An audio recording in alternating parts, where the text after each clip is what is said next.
Buenos días, qué gusto verlos nuevamente. Vamos a continuar con nuestro programa del día de hoy. En este momento vamos a tener un diálogo muy interesante, un panel entre tres expertos en educación que nos van a hacer un importante análisis sobre las pautas para una educación humanista en el cambio de época. Nuestra sesión se llama Una historia dentro de la historia, desafíos y pautas para una educación humanista en el cambio de época. Hoy vamos a tener como invitados, como pues participantes de este panel, al doctor Juan Martín López Calva. El doctor Juan Martín López Calva es decano de Artes y Humanidades de la UPAEP, doctor en Educación por la Universidad Autónoma de Tlaxcala. Realizó 2 estancias postdoctorales en el Lonergan Institute de Boston College. Es miembro del Sistema Nacional de Investigadores, del Consejo Mexicano de Investigación Educativa, de la Red Nacional de Investigadores en Educación y Valores y de la Asociación Latinoamericana de Filosofía de la Educación. Trabaja en las líneas de educación humanista, educación de valores y ética profesional. Nuestro segundo participante es el doctor José Antonio Paoli Bolio. El doctor José Antonio es licenciado en comunicación, maestro y doctor en ciencias sociales por la Universidad Iberoamericana, Campus Ciudad de México. Fue becario en sus estudios de postdoctorado en el Instituto Lonergan del Boston College, Massachusetts, Estados Unidos. Ha impartido clases y seminarios en diversas universidades. Desde 1977 es profesor e investigador en la Universidad Autónoma Metropolitana, Unidad Xochimilco, en el Departamento de Educación y Comunicación y en el posgrado de Desarrollo Rural. Su libro, Comunicación e Información, Perspectivas Teóricas, cuenta con varias ediciones y más de 40 reimpresiones. Otros de sus libros son La lingüística en Gramsci, Comunicación y juego simbólico, Relaciones sociales, Cultura y procesos de significación, Educación, Autonomía y Lekil Leyal, Aproximaciones sociolingüísticas a la sabiduría de los celtales. Perdón si no lo leí correctamente, pero pues, Pedagogía del mundo aprecio, del mutuo aprecio, Comunidad educativa y equidad, Lekil Chap Panel y Derechos Humanos. Es miembro del Sistema Nacional de Investigadores nivel 2. Y nuestro tercer participante es el doctor Alejandro Noguera Cepeda, rector del Gimnasio Campestre, abogado de profesión con especialidad en estudios sociales y políticos de la Universidad de Notre Dame, en gestión de instituciones educativas de la Universidad de los Andes, maestría en leyes de Fordham University, profesor de ética hasta el 2017 de los grados altos del bachillerato y rector del Gimnasio Campestre en Bogotá desde julio de ese mismo año. Entonces, les damos a todos la bienvenida y empezamos, por favor, con el doctor Juan Martín. Pues muchas gracias. No sé si pudieran darme, por favor, permiso de compartir mi pantalla para poder poner mis diapositivas. Ya trabajamos acá y te la damos. ¿Listo? Ok. Ya Listo, está. Martín. Gracias. Muchas gracias.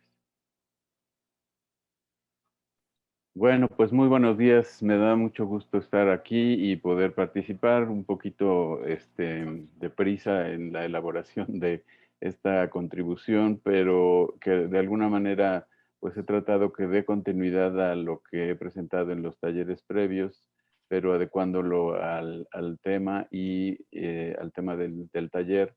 Y además, pues algo que he trabajado últimamente, sobre todo por la demanda que ha habido de pues compartir ideas, reflexiones, conocimiento acerca de la educación en este momento crítico de la pandemia. Entonces, pues yo quisiera partir de la estructura de lo que voy a presentar. Nada más me gustaría saber, Marta, ¿tenemos 15 minutos? 15 minutos, por 15 favor. minutos. Son Ok, 15 minutos por cada una de las presentaciones. ok, muchas gracias. Bueno, pues son 3 partes, espero no tardarme más de esos 15 minutos. La historia, el bien humano y la educación. La segunda parte es el ser humano de hoy, desafíos del cambio de época. Y 3, algunas líneas desde la inspiración de Lonergan para enfrentar estos desafíos educativos de nuestros tiempos. La idea, dice Lonergan, que se tenga de la escuela estará en función de la idea que se tenga de la sociedad. Y la idea de la sociedad está ligada con la noción que se tenga del bien. Aquí Lonergan plantea la cita que ayer tomé para la bienvenida, que dice, puedo empezar más concretamente con la noción del bien humano, con la estructura del bien de la historia humana, porque mi noción del bien humano es intercambiable con una noción de la estructura de la historia y tal vez empezar de esa manera sea más aceptable. Entonces, pues yo planteo aquí en este esquema pues esa estructura invariante del bien humano que plantea Lonergan en Topics in Education, con esos 3 niveles, el bien particular, el bien de orden y el bien de valor, en tensión siempre, como dice Lonergan, el bien no está separado del mal, entonces en tensión con el mal particular, como estadísticamente medible, el mal estructural y el mal como aberración o distorsión de la cultura. Y creo, trato de hacer como una analogía, como dice la misma cita, con la historia humana, que es pues la historia de los actos de los sujetos humanos concretos en su vida concreta, la historia de los sistemas y las estructuras sociales, políticas, económicas que van organizando la vida en común de todos los sujetos que han existido, que existen y que van a existir. Y 3, la historia de las culturas, de los significados y los valores que le dan sentido a la forma de vivir de cada sujeto y a la forma o las diversas formas de organización social y a los diversos sistemas que se van tejiendo a lo largo de la historia. Bueno, Lonergan considera que la educación tiene que ver con el bien en construcción. Aquí hay 2 citas que tomo de él, que dice una, pues que se educa siempre para un bien, ¿verdad? La idea es que siempre que educamos a alguien, a un estudiante, a un niño, adolescente, joven o incluso adulto, estamos buscando un bien para esa persona, para ese educando, y estamos buscando el bien de la sociedad finalmente, el bien común, pero el problema, como dice Lonergan, es, pues, ¿qué queremos decir con la palabra bien, ¿no? Por otro lado, también la noción de Lonergan de que un sistema educativo es un bien de orden, no es la educación de un niño, un joven o una jovencita, sino un flujo de educaciones que tiene que ser sistemático y que tiene que determinar lo que fluye y la dirección en la que ha de fluir para que llegue a todos con más o menos la misma calidad y en las mismas condiciones, cosa que sabemos pues en nuestros países latinoamericanos no ocurre. Aquí trato entonces de hacer la analogía de la imagen de la estructura del bien humano con poniendo del lado derecho estos 3 niveles de la historia humana, de la historia de la humanidad, y del lado izquierdo, pues un esquema que yo trabajé en mi tesis doctoral ya desde el 1999, en el que yo hago la traducción a lo educativo, entendiendo los bienes particulares como las prácticas educativas concretas y específicas en el aula, en la escuela, el bien de orden como las estructuras educativas o los sistemas, organizaciones, instituciones, presupuestos, normas, operaciones coordinadas para que fluya la educación para todos en una determinada sociedad, en un país.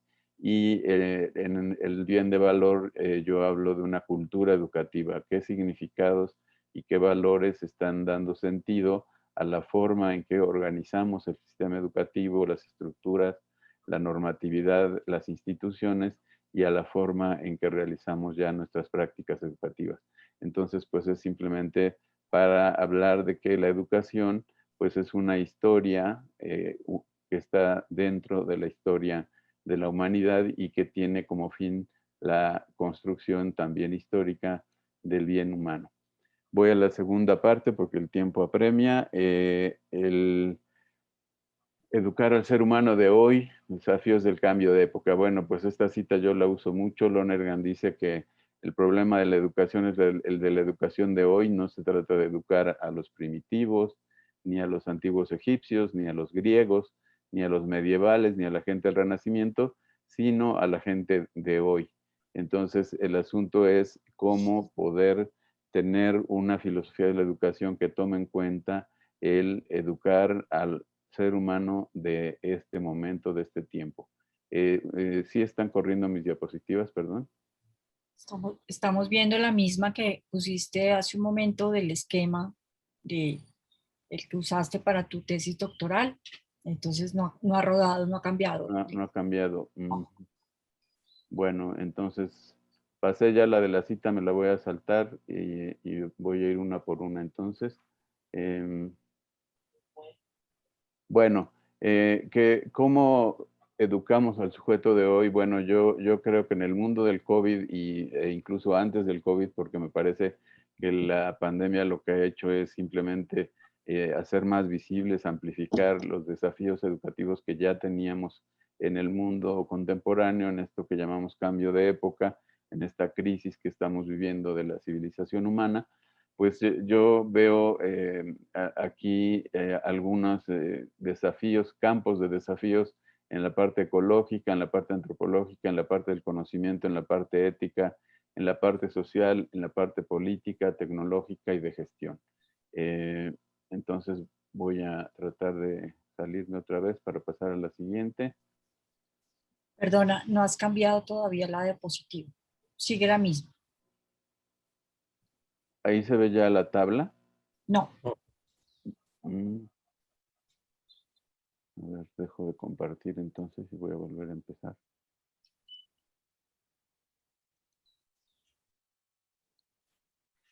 Ahí sí. Está iniciando la función de compartir pantalla.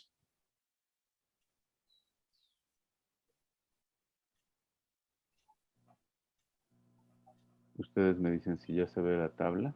No, señor. No. Nos fuimos al agujero negro. Mm.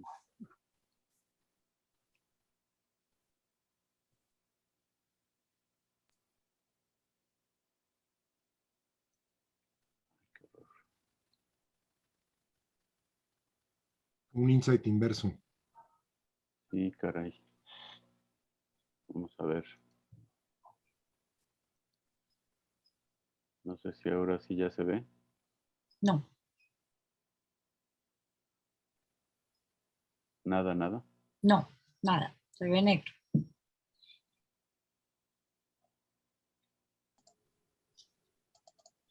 Si quieres, dale doble clic a la presentación. Quizás eso es lo que nos está generando que se vea negro. ¿En qué parte le doy doble clic? Perdón. Encima de tu pantalla, o no tampoco. A ver. O mándamela a mi correo y yo la proyecto. Total, no nos preocupemos, conocer no es ver. Sí.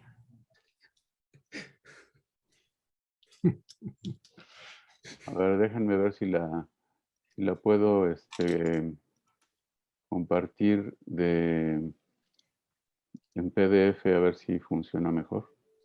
Y si no, pues ya la voy platicando.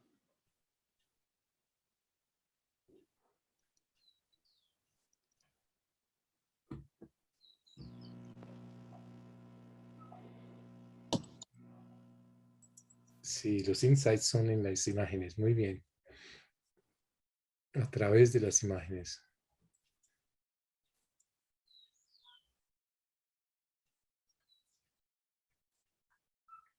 Bien, ya aterrizó Antonio. Perfecto. Bienvenido. Bueno, no sé si allí se ve. Not yet. No, todavía no.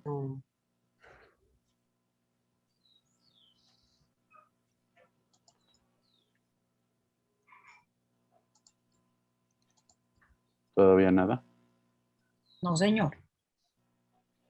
Bueno, pues voy a ir platicándola entonces. Estaba yo en la lámina que decía que pues visualizo Ya, Está, algún... ahora ya sí, está. ¿Ya ya, está? sí, Ah, ok. Pues que yo veo pues desafíos en todos estos campos que se han amplificado con la pandemia, pero que no es que sean nuevos, sino que ya existían en el cambio de época. No sé si se ve la tabla. sí, Sí, ah, perfecto, sí, qué bueno. Bueno, entonces, digamos, yo creo que en lo ecológico el asunto es, pues, el COVID nos ha mostrado nuestra vulnerabilidad frente a la naturaleza, la destrucción que estamos haciendo de ella, y necesitamos, pues, entender, resignificar nuestra relación con la naturaleza y efectuar ese doble pilotaje del que habla Edgar Morán, que es el tratar de obedecer a la vida y guiar la vida. En la parte del ser humano, pues preguntarnos seriamente qué es o cómo es el ser humano de hoy, porque como decía Santiago hace rato, somos lo mismo, pero no somos los mismos, somos diferentes, tenemos características distintas y nuestros jóvenes, niños, adolescentes tienen diferentes características y pues contra esta visión meramente economicista del ser humano habría que entender la complejidad. Por otro lado, estamos en un mundo de noticias falsas, de posverdad, de infodemia, de este sesgo de confirmación donde damos como verdadero lo que resuena con nuestras creencias, lo que coincide con lo que pensamos, y en este reino en el que toda opinión, dicen, es respetable, aunque Adela Cortina dice bien, no toda opinión es respetable, todo ser humano es respetable, pero toda opinión tiene que ganarse el respeto. Entonces, pues esta idea de cómo trabajar por una nueva noción de objetividad y de interdisciplina y de intersubjetividad, de comprensión intersubjetiva. En la parte de los valores, pues también hay una gran crisis, hay una, diría Paco Galán, una enorme diferenciación, pero no hay una integración, elementos que integren en una ética mínima común planetaria y pues necesitamos construirla. En lo social, pues estamos en una crisis de pobreza, exclusión, violencia, fenómenos migratorios en todo el mundo, etcétera, y necesitamos construir esta solidaridad bien informada que luche contra esta pobreza, desigualdad, exclusión y que nos haga tratar de construir y reconstruir los tejidos sociales. En lo político, pues las crisis de las democracias, el auge de los populismos, la renovación necesitamos una renovación de estructuras, una mayor participación, una formación de nueva ciudadanía planetaria. En lo tecnológico, pues la pregunta es, después de este año sobre todo, ¿pueden los profesores ser sustituidos por computadoras? Hay un escritor inglés, Arthur C. Clarke, que dice, el profesor que puede ser sustituido por una máquina debe ser sustituido. Y pues me parece que necesitamos entender la relación entre tecnología, aprendizaje y educación realmente humanizante o personalizante. Y hay una crisis también de gestión de los sistemas educativos en los que vivimos sistemas de muy baja complejidad, demasiado verticales y centrados en el control y en la desconfianza, y necesitamos construir sistemas de alta complejidad e instituciones también de alta complejidad. Perdón, ya me salté. Voy a la tercera parte, ya para ir terminando. Respecto del bien humano, algunas líneas desde la inspiración de Lonergan para enfrentar estos desafíos según lo veo. Respecto del bien humano, dice Lonergan, podemos pensar que todo respecto al bien en general, el bien no es una abstracción, no es un aspecto, no es una negación, no es un mero ideal, etcétera. El bien humano es una historia, no es un sistema legal ni moral, es una historia, un proceso concreto acumulativo que resulta de la captación humana, de las elecciones humanas que pueden ser buenas o malas. En este sentido, yo veo dos dimensiones básicas, espero que me den unos minutitos más por la falla técnica, claro que sí. dos dimensiones básicas que habría que desarrollar, que las ejemplifico aquí con el cerebro y el corazón, es la dimensión del ser humano como el ser humano como buscador de conocimiento en estos niveles que señala el método trascendental y el ser humano como buscador de valor. Me parece fundamental hoy, por un lado, el tratar de desarrollar en los alumnos el pensamiento crítico, como dice aquí Lonergan, el nivel de la reflexión. Esto es así. La pregunta, esto es así, es lo que hace la diferencia entre alquimia y química, astrología y astronomía, etcétera, etcétera. Ustedes pueden leer ahí la cita. Pues creo que hay mucha creatividad hoy, hay mucha innovación, hay mucha diferenciación, pero me parece que estamos en este reino de la opinión. Toda opinión se considera verdadera si coincide con lo que yo creo, lo que yo pienso, y necesitamos formar gente para el futuro, pues gente que piense críticamente y que sea capaz de plantearse continuamente la pregunta, ¿realmente es así? Para poder llegar a buenos juicios de hecho y hacer realmente un ejercicio de su nivel como sujeto racional. Por otro lado, me parece que también necesitamos hacer lo que yo llamo educación de la libertad, que he desarrollado a partir de la propuesta de Lonergan, que es cómo podemos hacer más que enseñar valores en las escuelas, cómo podemos ir educando la libertad para que cada alumno se vaya descubriendo y apropiando su propia experiencia de decidir y vaya ejercitándola de una manera pues cada vez más atenta, inteligente, razonable y responsable. Cómo desarrollar todos estos elementos o componentes del bien humano que plantea Lonergan desde la educación. Esto está implicado en la educación de la libertad, desarrollar las habilidades cognitivas, las creencias, la capacidad de preguntarse por el valor, la inteligencia emocional o afectiva y la cooperación para ir trabajando en este proceso continuo de tensión entre progreso y decadencia de las sociedades humanas. Y para ello, pues yo creo que hay tres condiciones, esto sí lo aterrizo ya más al aula o a cada escuela. Una primera condición es asumirnos como seres paradójicos, así como aquí pongo una cita de Edgar Morin, pero pues así como Lonergan habla de que la conciencia tiene sesgos, tiene desviaciones de diversos tipos, grupales, dramáticas, etcétera, pues sí necesitamos asumir esta condición paradójica de los seres humanos para poder educar al ser humano de hoy con pertinencia, asumir que poseemos genes que nos poseen, que poseemos ideas y mitos que nos poseen y que somos engendrados por la sociedad que engendramos. Un segundo elemento, pues parte de una experiencia, yo vi esta obra de la que ven las fotografías que se llama Wencesilala en México, en el Foro Shakespeare, un teatro pequeñito, y realmente es una historia muy conmovedora en la que solamente hay una banca y dos actores, una pareja que cuenta su historia. Y realmente me conmovió, lloré, reí, etcétera. Luego la volví a ver en streaming, ahora en la crisis, en la pandemia, encerrado, y la verdad es que me volvió a pasar lo mismo. Me volvió a conmover, me volvió a hacer reír, me volvió a hacer llorar, me volvió a hacer pensar, implicarme en lo que es la naturaleza humana. Y pues de ahí yo saco esta idea de que un buen docente tiene que contar bien una buena historia.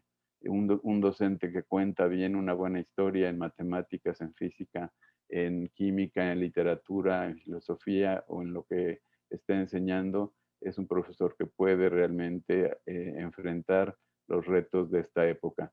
Por otro lado, pues desde esta cita de Nietzsche que plantea Morán, pues la idea de poner toda la vida en lo que hacemos, poner la vida en la educación, como ayer vimos con Phil McShane y con todos los que recibieron homenajes, fueron gente que no vio en las cosas, en las realidades que les tocó vivir, en donde les tocó trabajar, problemas puramente intelectuales, ni vieron que tenían solo una carrera, sino vieron que tenían una vida y pusieron toda la vida en ello, y me parece que esta es una condición imprescindible para educar hoy a los seres humanos de este momento.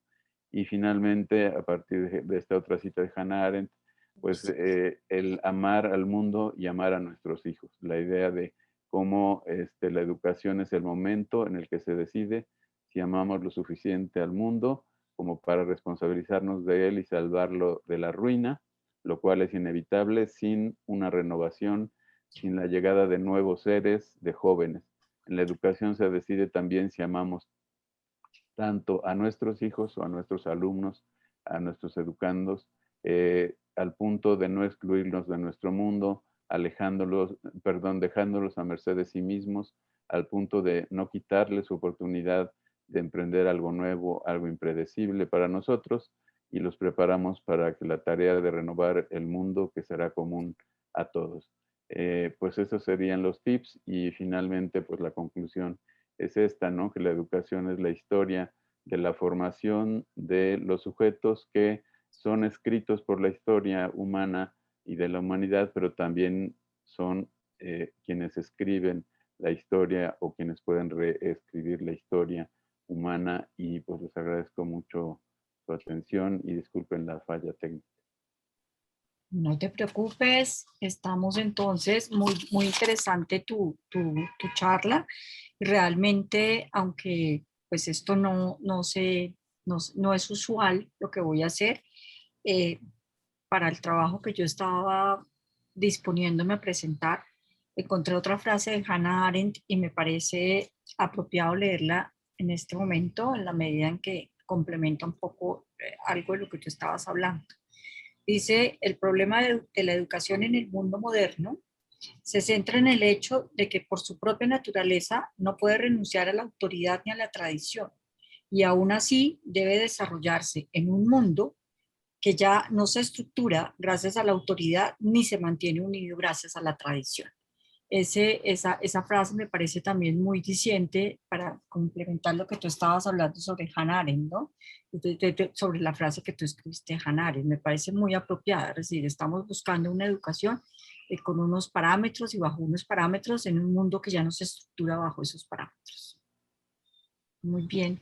Muchas gracias, Marta. No, señor.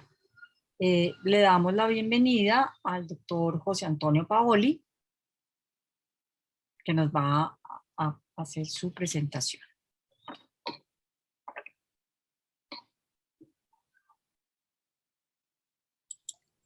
Tienes el micrófono apagado. Sí, sin prenderlo no hay negocio, ¿verdad? Ahora pues, sí. Entonces, tenemos 15 minutos, ¿verdad? Sí, señor. Tienes 15 minutos, las 11:17. Y entonces,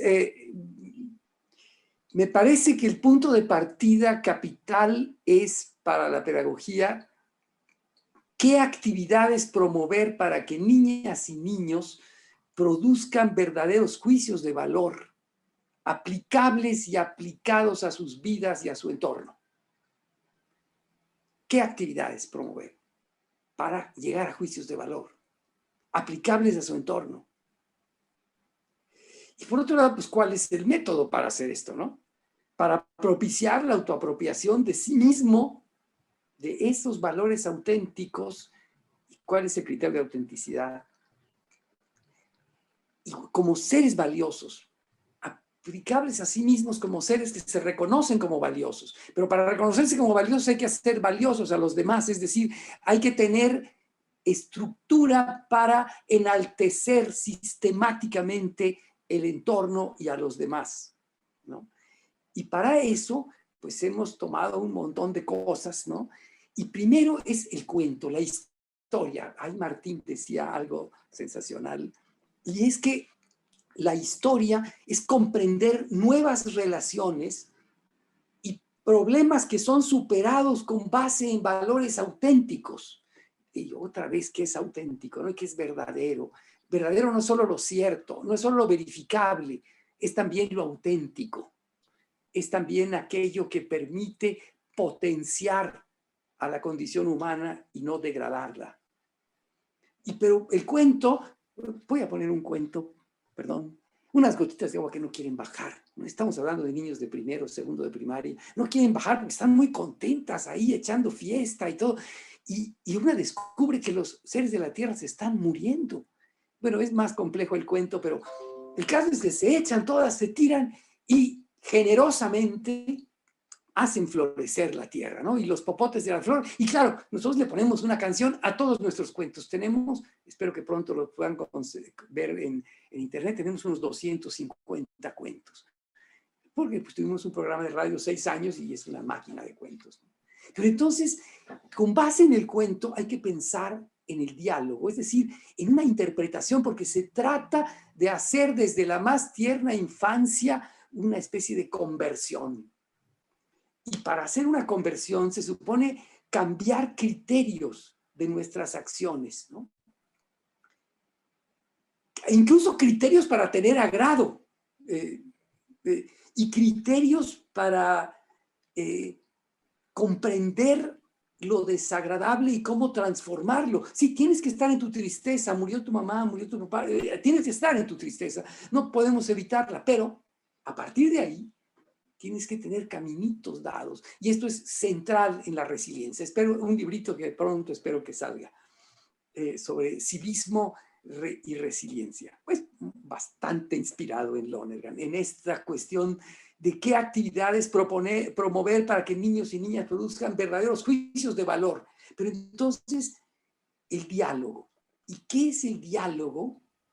Es un dinamizar el insight, dinamizar la experiencia,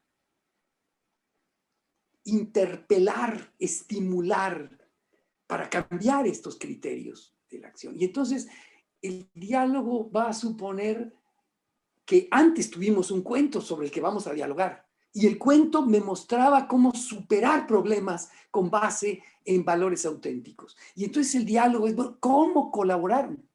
¿Por qué colaboraron? ¿Qué ganaron al colaborar? ¿Qué hubieran perdido si no hubieran colaborado? Esas gotitas de agua que se hubiera perdido el mundo. Pero entonces hacemos una pregunta de corte científico. ¿Por qué necesitan tanto de nosotros las gotitas de agua a los seres vivos? Lo cual es central para pensar la biología, la física y otras materias, ¿no? Y con las cuales vamos a experimentar, porque tenemos que hacer una difusión de la ciencia desde preescolar, la pensamos, ¿no? Pero claro, desde primero de primaria, por supuesto. Y entonces tiene que venir una dimensión emotiva que potencie todavía mucho más el asunto. Y esta dimensión no hay de otra, es el canto. Es una aberración que la Secretaría de Educación Pública haya quitado la música y el canto, porque además desde el punto de vista neurológico, hoy es evidente para todos los neurólogos que es un potenciante fundamental la música, ¿no? Pues claro, ¿no? Y entonces, claro, es llueve lloviendo, el cielo lloviendo está, ¿no? Y millones de gotitas, y los popotes de la flor están felices, y las canciones tienen que vitalizar esto. Tienen que dar, porque la música es un aupamiento central de la psique, ¿no? Pero entonces el diálogo se potencia. Y claro, ellos copian la canción. Tenemos unos 80 videos, 70 y tantos videos, donde mostramos cómo en aula supone esto. Alegría y pedagogía se llama nuestro canal principal. Nomás no le pongan acentos. Alegría y pedagogía seguidito en YouTube. Y ahí están unos 60, 70 videos. De cómo lo hacen los niños, cómo se vitaliza esta condición, ¿no? Y bueno, claro, el dibujo. Una vez que el niño copia la canción en su cuaderno, que como ustedes pueden ver en todos los de primero y hasta preescolar a veces, pueden copiar la letra de la canción y hacer un dibujo. El dibujo es un elemento kinestésico fundamental. Es una conexión directa al cerebro que uno está operando y además uno es perfectamente autónomo. El cuento se los damos, el diálogo les hacemos las preguntas, en la canción se las damos también, pero el dibujo ellos lo ponen. Claro, lo ponen de una impronta que fue captada de esa experiencia, de esa trama del cuento, de esa superación del cuento. Y ellos, pero tiene una forma de reflexividad distinta el cuento. Bueno, ahorita no me detengo en eso porque es fascinante. El dibujo permite una reflexividad manual y conceptual de otro calibre. Pero bueno, y sobre el dibujo, una vez que está esto, ya nos concentramos demasiado, ya estuvimos demasiado tiempo sentados, ahora necesitamos bailar. El baile, y esto pasado a la educación física, es fundamental. La educación física tiene que reproducir estas cosas de la conversión para tener nuevos insights que superen nuestras condiciones de miseria humana, ¿no? Y que, por supuesto, sean valores positivos, auténticos. Las palabras, les recomiendo, si no lo han visto, a un autor maravilloso español que se llama Luis Castellanos, que habla de la magia que suponen las palabras positivas. Cuando decimos palabra negativa, una palabra negativa puede ser, por ejemplo, no, una palabra es tonto, estamos bloqueando, estamos deteniendo, porque nuestra mente necesita detener aquello. Y nos estamos, en alguna medida, empezando a deprimir, solo con la palabra negativa. Pero con la palabra positiva abrimos horizonte. Y se trata de que la conversión es llegar a nuevos horizontes. Así, bueno, así lo plantea nuestro gurú Lonergan, ¿no? Pero esta condición va a suponer, se necesita movimiento físico, movimiento que nos dé siempre, dice Paco que se perdió en el nombre, es Luis Castellanos, el autor del que hablaba. Es un neuropsicólogo filósofo, curiosamente, ¿no? Y tiene las dos carreras por ahí, los dos posgrados. Pero entonces el teatro es fundamental, representar corporealmente, incluso las palabras, ¿no? ¿Qué es admirarse? Y un niño pasa y dice, ¡ah! Admiración, y todo el público se ríe, del respetable público son sus compañeros, ¿no? Pero entonces, y de aquí nos tenemos que ir a la tarea familiar, porque el imaginario tiene que estar también en la casa. Ay, me encantaría que leyeran un pequeño librito que me acaba de publicar la SEP junto con la UNESCO, que se llama, ay, ya no sé cómo se llama. Estoy muy emocionado y se me va el nombre, pero ahorita se los digo. Y si no, se los mando también. Está en internet, iba a ser para 13 millones de familias, pero resulta ser que no se pudo publicar por la pandemia y que ahora nomás está en internet. Entonces, tenemos una tarea familiar, y esta tarea familiar les preguntamos cosas claves a los papás para que regresen, pero con sus experiencias de su comunidad que tienen que codificarse al interior de la escuela. Tienen que guardarse en la escuela como un tesoro fundamental. Ahora, este tesoro fundamental, que es la tarea familiar, va a desembocar en un movimiento creativo. Este momento creativo, como está en ese librito de la UNESCO que les digo, ese momento creativo puede ser con su celular hacer un video, hacer una cosa con barro, hacer dibujos, hacer canción, hacer algo, pero que se proyecte, que podamos codificar en la escuela como una producción del niño y de la familia. Niño, niña y de la familia, ¿no? Ahora hay que decir los dos géneros, porque si no se nos ofenden. Entonces, pero bueno, yo quisiera decir, ¿cómo podemos hacer esto de enaltecer a la persona y enaltecer a la vida social? Me parece que es fundamental pensar, por ejemplo, les voy a poner una pequeña canción, y les voy a poner una vez en Tuxtla Gutiérrez, que eran miles de primarias que seguían nuestro método durante 6 años. De repente, en Tuxtla Gutiérrez fue esto, pero esto era el estado de Chiapas, y de repente era un homenaje a los bomberos. Y entonces les voy a poner 400 niños estaban cantando esto, que es un coro que para rescatar y ser valiente es la vida osada del bombero. Debe llegar aceleradamente, sin dudar hasta donde el fuego fiero roza misiones contundentes. Y aquí los bomberos empiezan a estremecer, ¿no? Y entonces,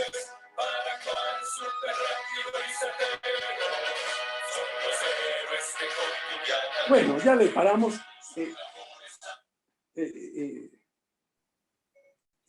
Bueno, ¿se imaginan? Lo primero que vio el presidente municipal de Tuxtla fue las lágrimas en los cachetes del comandante muy viril y muy plantado, dirigente de los amigos bomberos.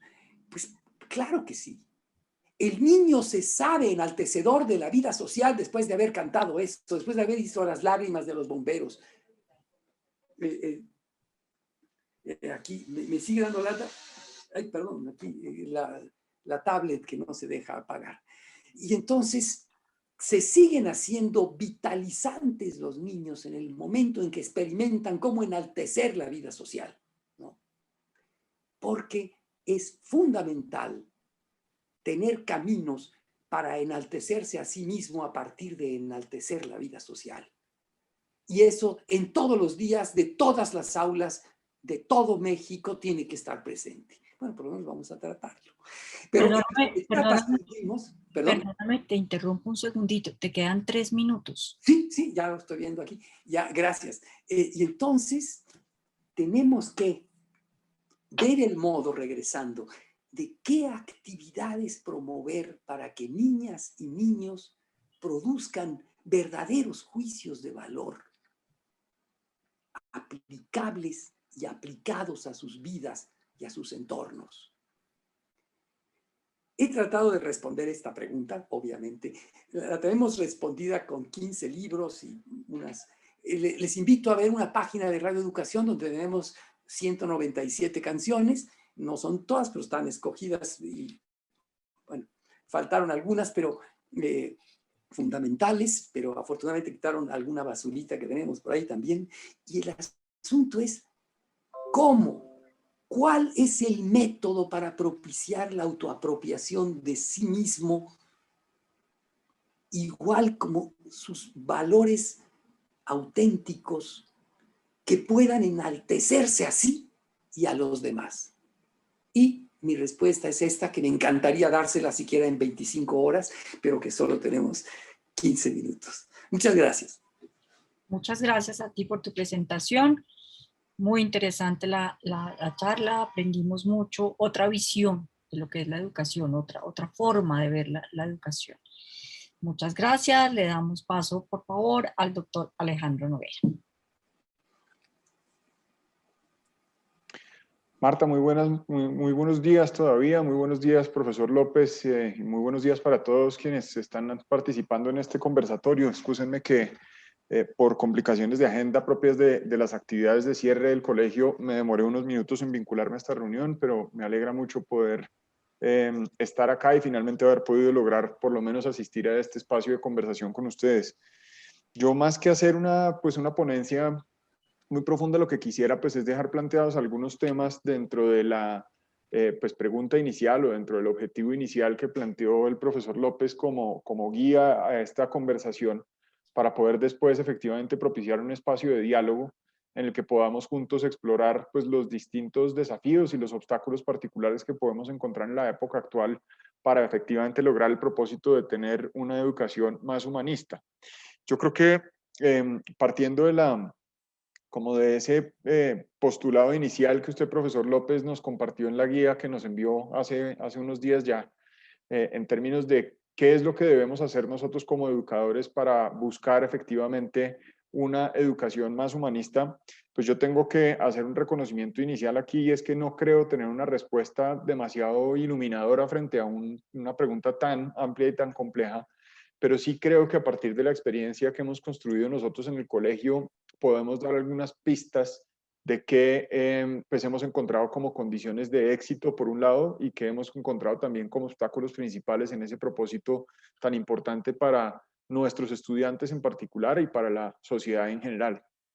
Para quienes no lo saben, quienes de pronto nos están acompañando desde otras ciudades o desde otros países incluso, el Gimnasio Campestre, que es el colegio que yo dirijo, es un colegio que está ubicado en la ciudad de Bogotá. Es un colegio masculino y es un colegio que tiene pues una historia amplia de 75 años ya, formando estudiantes bajo unas ideas que impulsó su fundador en su momento y que fueron muy inspiradas bajo los principios también de la Compañía de Jesús, en la medida en que él había sido formado en muchas instituciones de la Compañía de Jesús, como el Colegio San Bartolomé la Merced aquí en Bogotá o la Pontificia Universidad Javeriana. En estos 75 años, yo creo que el principal acierto, si se quiere, del Gimnasio Campestre en la formación de individuos tiene que ver con algunas particularidades dentro del proceso formativo que se tocan muy bien con unos elementos a los que ha hecho alusión el profesor Paoli en su intervención previa, y que yo quisiera simplemente dejar planteados aquí. Lo primero que necesariamente tengo que destacar es que pues, el colegio ha querido entender siempre que la única posibilidad real de tener éxito en el proceso de formar mejores seres humanos o de formar caballeros, como nosotros lo tenemos planteado, es concentrar toda nuestra atención a nivel de las decisiones curriculares que tomamos, a nivel de las evaluaciones que hacemos a las diferentes bonificaciones de los planes de estudios, del modelo pedagógico del colegio y demás. Concentrar toda nuestra atención única y exclusivamente en el individuo. De manera que a través de, como lo decía el profesor Paoli, en el enaltecimiento individual podamos nosotros efectivamente configurar un entorno social mucho más favorable. ¿Qué quiere decir en términos prácticos concentrar toda nuestra atención en el individuo? Pues en primer lugar y muy, tal vez de una manera muy obvia, pues conocer suficientemente bien quién es nuestro interlocutor. Conocer suficientemente bien cuáles son las particularidades que tiene nuestro estudiante como agente y como persona absolutamente relevante y protagonista dentro de su propio proceso de formación.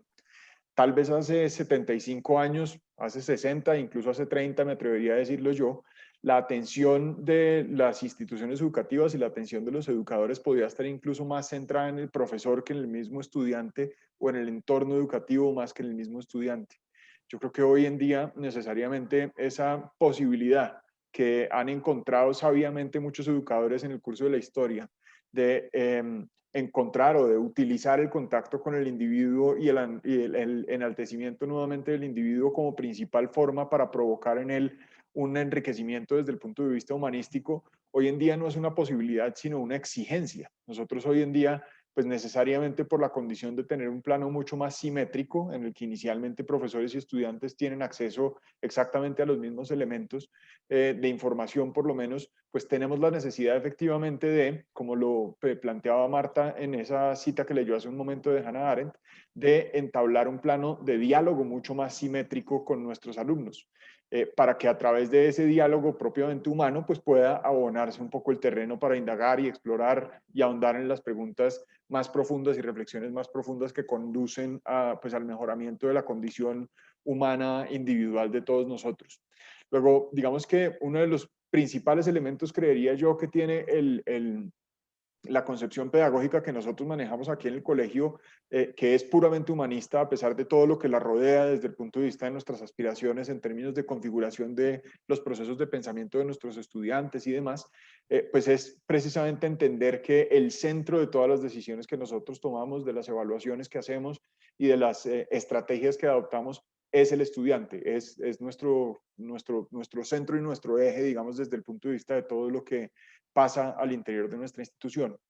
Y por supuesto que mirar al estudiante sin mirar también, o tratar de entender al estudiante sin tratar de reflexionar también sobre qué tipo de ciudadano, de persona mayor queremos formar, cuál es la aspiración que a nivel individual tenemos, y sin tener en consideración también una reflexión muy profunda alrededor de cuál es la idea de sociedad que queremos construir, pues es un ejercicio que se puede quedar un poco vacío. Yo particularmente soy cada vez más convencido de la importancia que tiene volver a recuperar, y digo volver a recuperar porque creo que progresivamente lo hemos ido no necesariamente perdiendo, pero sí dejando desvanecer o erosionar.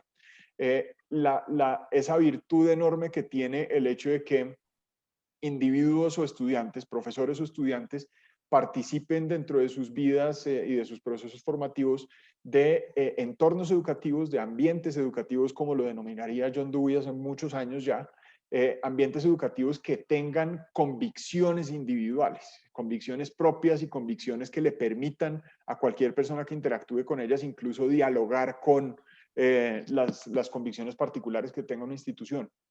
El gimnasio campestre, para poner el caso concreto del colegio, es una institución que, como les decía, nació en 1946, en el momento en el que la educación segregada por género pues era una regla no derivada de ningún estudio pedagógico, sino simplemente del funcionamiento propio de la sociedad, en la que había una segregación evidente entre hombres y mujeres. Y aún 75 años después, seguimos siendo nosotros un colegio masculino. La pregunta fundamental que surgiría ahí, que surge con mucha frecuencia para muchos papás o para mucha gente del público externo al colegio que no conocen sus raíces, qué es lo que pasa en el colegio, es pues ¿por qué en el momento actual un colegio como este no ha dado el paso para volverse un colegio mixto? Sí, y voy a usar aquí una frase en la que pues en el fondo no creo, pero la estoy simplemente parafraseando del público externo del colegio. ¿Por qué no lo ha hecho si el mundo evidentemente se ha vuelto un mundo mixto? Y la razón particular por la que nosotros no hemos dado ese paso no tiene nada que ver con no reconocer que el mundo es mixto, porque de hecho, pues el hecho de que el colegio sea un colegio de género no significa un desconocimiento de esa premisa de que el mundo es mixto, sino por el contrario tiene que ver con el hecho de que día a día, durante los últimos años sobre todo, hemos hecho una revisión profunda nosotros de cuál es el arraigo conceptual, cuál es la base filosófica que tiene realmente el hecho de seguir educando segregadamente a niños, con la posibilidad, por supuesto, de que se integren con niñas en diferentes espacios, y creemos que desde el punto de vista pedagógico eso sigue siendo un entorno aún más virtuoso desde el punto de vista formativo para nuestros estudiantes. ¿Por qué menciono ese ejemplo? Porque es ejemplo de una manifestación sencilla, de una decisión curricular sencilla, de una decisión filosófica, digamos, que tiene muchos elementos de estudio y demás. De lo que da cuenta es de que este no es un entorno líquido, como lo diría, y eso, a ese autor creo que lo cité ayer en unas palabras que envié para el acto de apertura, un sociólogo polaco que con seguridad ustedes conocen, que es Zygmunt Bauman, que habla de la manera como la educación y todos los entornos de la sociedad han tendido a volverse entornos supremamente líquidos, supremamente intangibles, en el sentido de que pues cada vez más se va volviendo todo un entorno, déjenme ponerlo en estos términos, aunque no soy experto en la materia, un entorno como de marcas blancas, de espacios donde la gente simplemente no dialoga con convicciones particulares que tienen los individuos, porque parece que los individuos y a su turno las instituciones a lo que se ven abocadas más es a tener que estar de acuerdo con absolutamente todo y simplemente ir un poco al vaivén más de las emociones que de la razón propiamente dicha.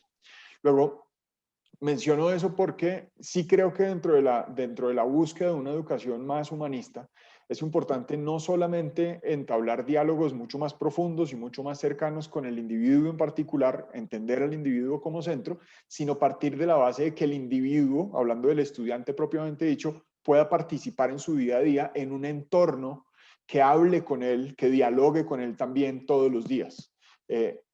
Menciono otro ejemplo rápido acá, simplemente para redondear la idea. Al fondo de esta imagen donde me están viendo ustedes, el edificio blanco horizontal que ven ustedes es el edificio de la capilla del colegio.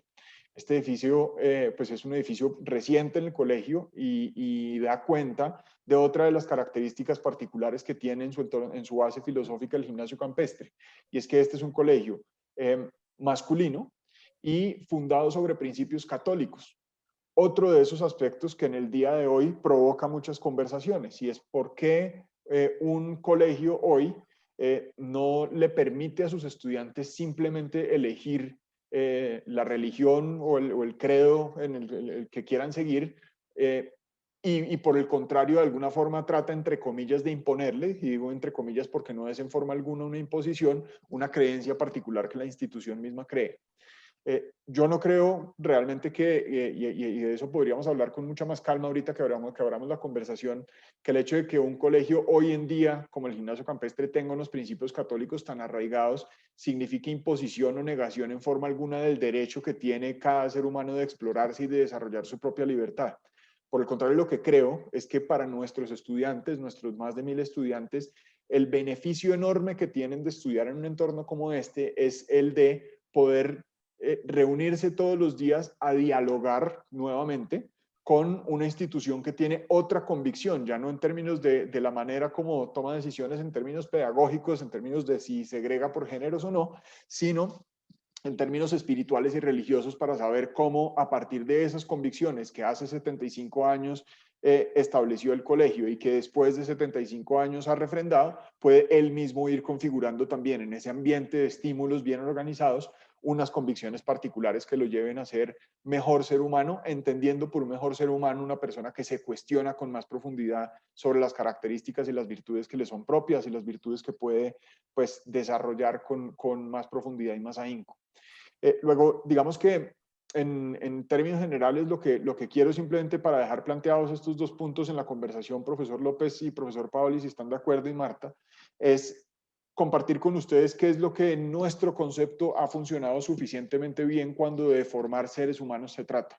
Y las tres cosas puntuales que he relatado a través de estos ejemplos son fundamentalmente que lo primero es el entendimiento individual y la comprensión del estudiante como lo único que debe orientar realmente las decisiones curriculares en cualquier entorno.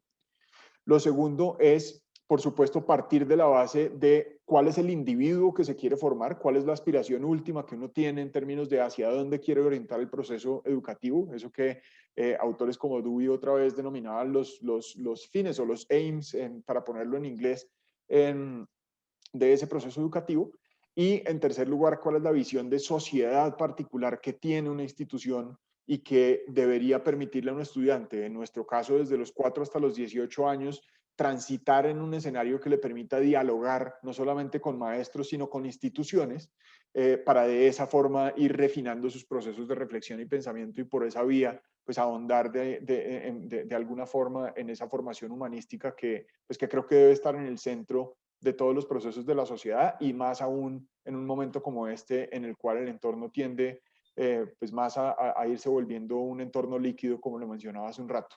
Con eso quería simplemente pues como redondear esta primera parte y pues por supuesto estoy abierto y mucho más que entusiasmado de poder conversar con cada uno de ustedes alrededor de estas ideas. Perfecto, muy bien, Alejandro.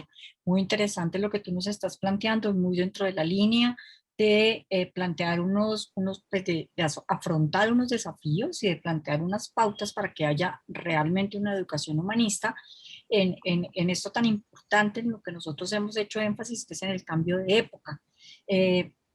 No sé si el doctor Juan Martín tenga alguna pregunta para Alejandro, si el doctor Antonio Paoli tenga una pregunta para Alejandro, si Alejandro tenga algunas preguntas para ellos, para que podamos ir como concluyendo realmente cuáles son esas pautas específicas que nosotros podríamos plantear para el nuevo cambio de época, para el cambio de época, de la educación humanista y del cambio de época.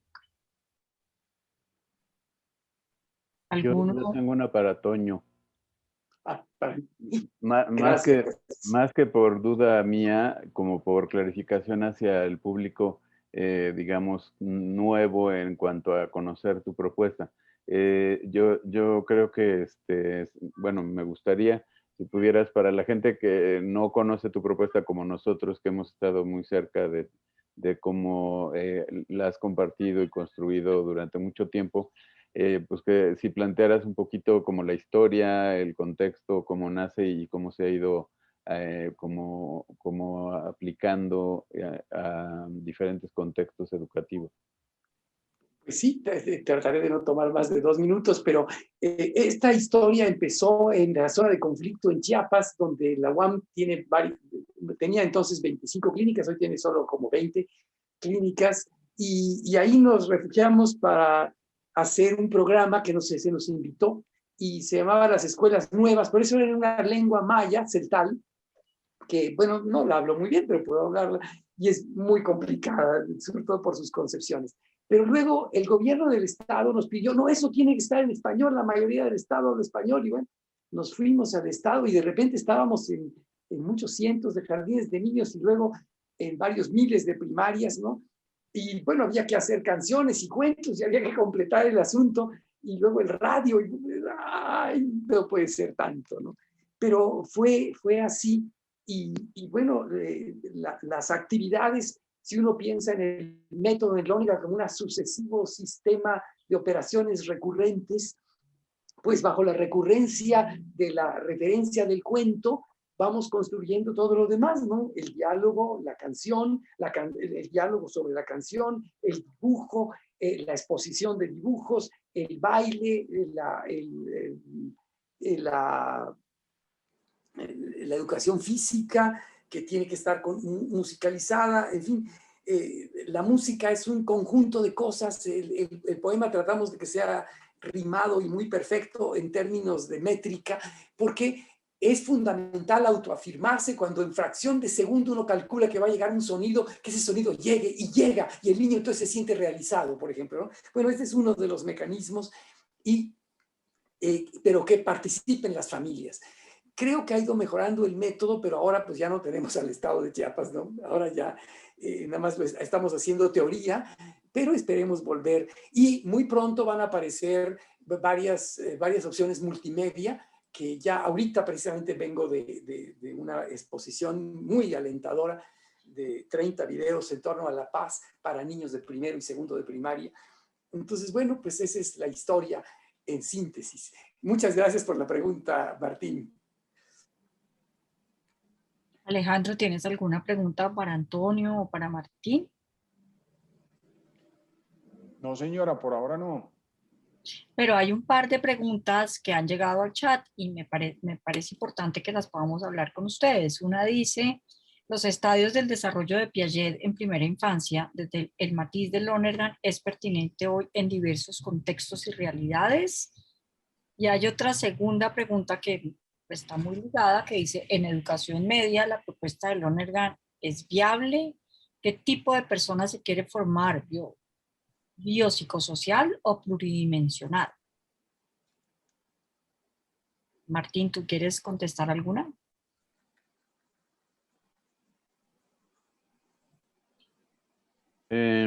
Bueno, pues la verdad, creo que la primera sobre los estadios de desarrollo de Piaget, yo creo que precisamente como citaba yo, Lonergan plantea el reto de educar al ser humano de hoy, y me parece, bueno, en primer lugar habría que distinguir que Lonergan está en un terreno filosófico y Piaget más en un terreno psicológico del aprendizaje, pero creo que Lonergan nos puede dar pauta para tener un marco de cómo se van diferenciando y cómo se van integrando las operaciones a diferentes edades, y sería muy interesante pues seguir. Yo me imagino que psicólogos del aprendizaje lo están haciendo, pero no conozco mucho ese terreno, pues seguir investigando si el niño con tantos estímulos que tiene hoy de dispositivos, internet, etcétera, medios de comunicación, si el niño realmente se está desarrollando de otra manera, si sus operaciones están diferenciando de otra manera, integrando de una manera distinta o a edades más tempranas. Yo tengo la impresión de que se está como acelerando el proceso, lo cual no necesariamente es positivo para el desarrollo de la inteligencia, porque como el mismo Lonergan plantea, como que no es pertinente la especialización prematura, y hoy parece que el mundo de la competencia, como de la mercadización del conocimiento, hace que incluso ya desde preescolares se esté diciendo, no, aquí el niño aprende a leer a los 4 años, aprende computación a tal edad, etcétera, y se le está privando de todo esto que Toño aporta con su programa, de la parte lúdica, de la parte artística, del canto, del juego, por hacer pues esta competencia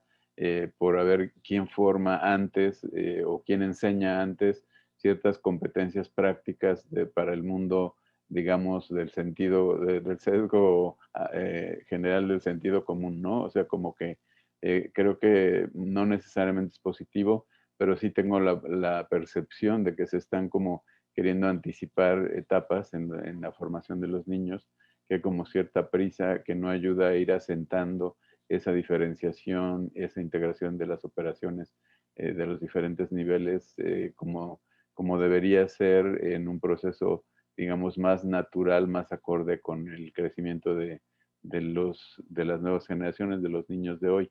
Esa es como mi impresión Perfecto, de Juan esa Martín. pregunta.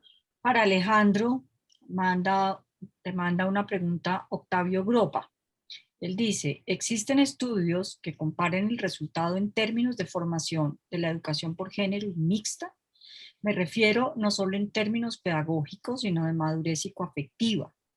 Aquí en la Argentina hay algunos colegios con esa modalidad, pero el argumento principal que dan es puramente pedagógico, de madurez relativa entre varones y mujeres. Pero quizás sea mi propia biografía que me lleva a dudar de esas apuestas, aunque soy consciente de que la propia experiencia no es criterio de verdad. Pues muy interesante esa pregunta, Octavio, y muchas gracias, Marta. Yo en un momento quisiera también reaccionar sobre esto último que ha dicho el profesor López, que me parece interesantísimo, pero sobre este punto yo lo que diría es lo siguiente. Lo que nosotros hemos encontrado sobre todo es que pues en el estado de arte actual, si uno hiciera un ejercicio de revisión de cuál es la base de evidencia que hay para defender los modelos segregados por género, los modelos coeducacionales o mixtos, en particular en lo que tiene que ver con la educación básica y media, lo que uno se encuentra es que hay un entorno de una evidencia muy ambigua. No hay una corriente, digamos, de una base de evidencia científica suficientemente sólida que apunte a que hay un modelo mejor que el otro. Lo que hemos encontrado, sobre todo nosotros, como usted lo dice bien, Octavio, es que hay sí alguna evidencia desde el punto de vista de lo que pasa desde el punto de vista de maduración de hombres y mujeres, y de los ritmos y de las formas de maduración que se dan desde el punto de vista psicológico. Hay algunos elementos dentro de esa evidencia que hemos encontrado también que apuntan a que esa diferencia de ritmos también es evidente desde el punto de vista de los procesos pedagógicos, es decir, en la estructuración de los procesos de pensamiento también hay una diferencia a nivel de ritmos, sobre todo de ritmos más que de estilos, y eso es un tema que es importante. Y digamos que reconociendo entonces que el entorno o digamos que la base de evidencia científica es una base pues donde casi que uno encuentra elementos teóricos para defender la tesis que uno quiera, es decir, un entorno suficientemente amplio y digamos una discusión que no está del todo cerrada. Lo que sí creo que es importante es ver lo que ha pasado históricamente y la manera como los entornos escolares han venido evolucionando conforme a los aprendizajes que se han venido configurando en la sociedad. Me explico de la siguiente forma.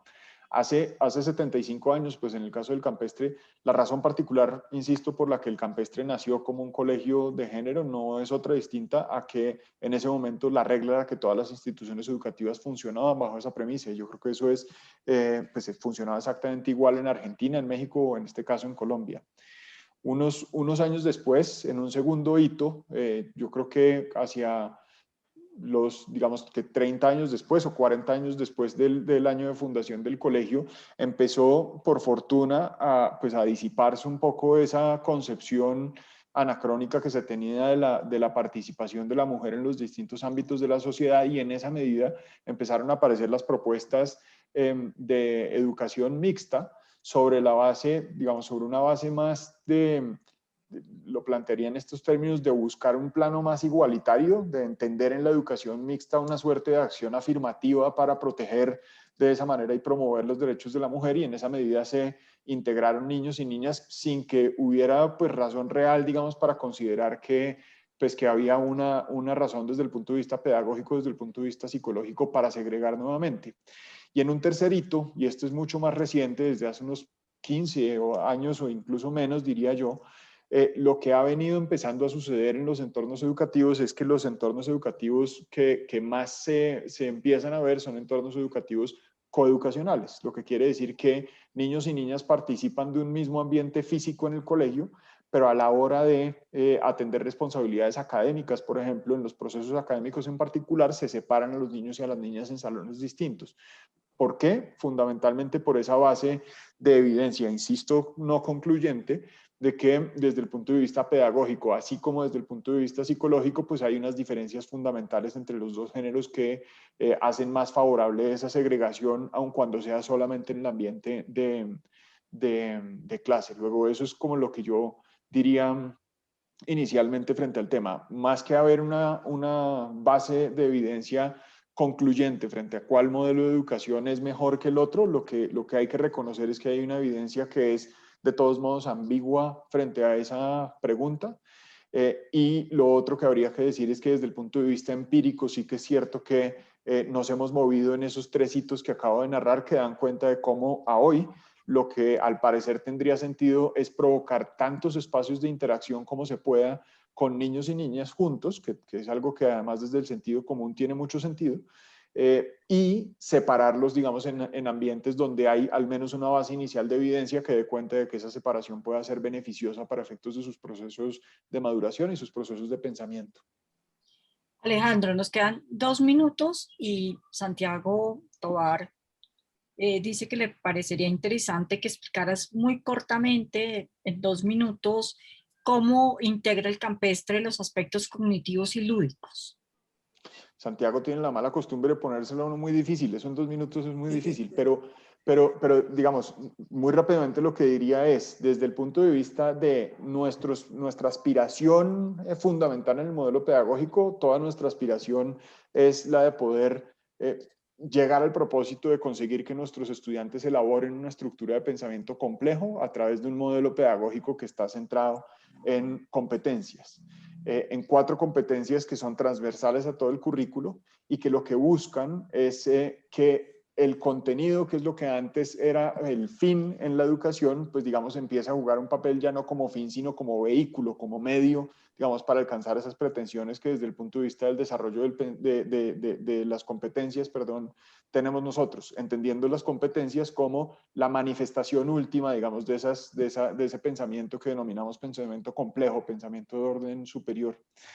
Y al margen, digamos, de todo eso, digamos que hay también a nivel curricular otro pues, ensamblaje que lo que permite es garantizar que al momento de desarrollar estrategias, los profesores sobre todo traten de buscar y esto va a ser especialmente cierto a partir de nuestro próximo año académico, busquen en la integración con distintas disciplinas, pues el alcance efectivamente de esas 4 competencias que tenemos planteadas. Eso es, digamos que la mejor síntesis que podría ofrecer en ese momento, pero ahondar mucho más en eso creo que pues el tiempo no lo permite ahorita y se ameritaría una conversación más amplia. No, muchísimas gracias a los 3, estuvo muy interesante este conversatorio, esperamos que nos sigan acompañando. Marta, muchas gracias. No, señor. Muchísimas gracias, Marta. Muchísimas Gracias, gracias Marta. a todos los participantes.